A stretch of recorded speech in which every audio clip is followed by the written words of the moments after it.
এবার খাল কাটা শিখতে বিদেশ সফরে গিয়েছেন 10 জন সরকারি কর্মকর্তা। এরা সবাই হলেন পানি সম্পদ মন্ত্রণালয় ও পরিকল্পনা কমিশনের কর্মকর্তা। তারা গেছেন ইউরোপের দেশ নেদারল্যান্ডসে।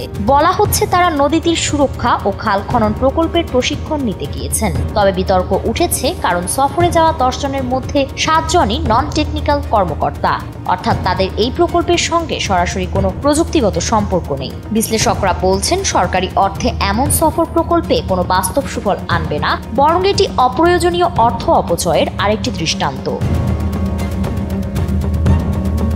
জানা গেছে কিশোরগঞ্জের 10টি উপজেলায় নদী তীর সুরক্ষা ও খাল খনন প্রকল্পের আওতায় এই প্রশিক্ষণ আয়োজন করা হবে। 10 বছরের যাত্রা তো কেবলই শুরু। একসাথে গ্রো করার এই জার্নি চলুক আগামীতেও। পাঠাও 10 years of growing with you। 20 October থেকে শুরু হওয়া 10 দিনের এ সফর নিয়েই পানি উন্নয়ন বোর্ড, পাওবো ও পানি সম্পদ মন্ত্রণালয়ের সমালোচনার ঝড় উঠেছে।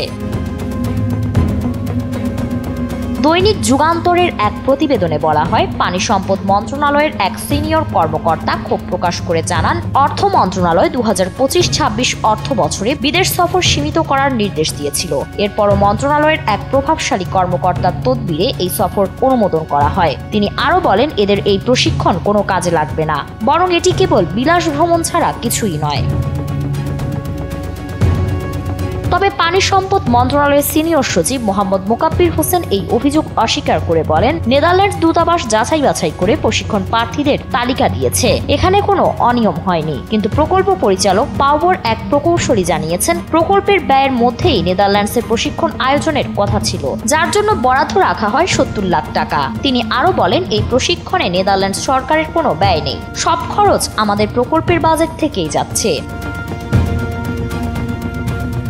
তথ্য অনুসন্ধানে জানা গেছে, সফরে যাওয়া 10 কর্মকর্তার মধ্যে রয়েছেন পানি সম্পদ মন্ত্রণালয়ের 3 যুগ্ম সচিব মোহাম্মদ লুৎফুর রহমান, আব্দুল্লাহ আল আরিফ এবং পাওবোর অতিরিক্ত মহাপরিচালক মোল্লা মিজানুর রহমান। এছাড়া রয়েছেন আরও কয়েকজন পাওবো কর্মকর্তা। কিশোরগঞ্জ জেলার 10টি উপজেলায় নদী তীর সুরক্ষা ও খাল খনন প্রকল্পের মোট 654 কোটি 25 লাখ টাকা বরাদ্দ করা হয়। সাবেক রাষ্ট্রপতি আব্দুল হামিদের সুপারিশে 2022 সালে প্রকল্পটি অনুমোদন পায়। প্রকল্পটির মেয়াদ নির্ধারিত হয়েছে 2026 সাল পর্যন্ত, কিন্তু বাস্তব অগ্রগতি মাত্র 16%।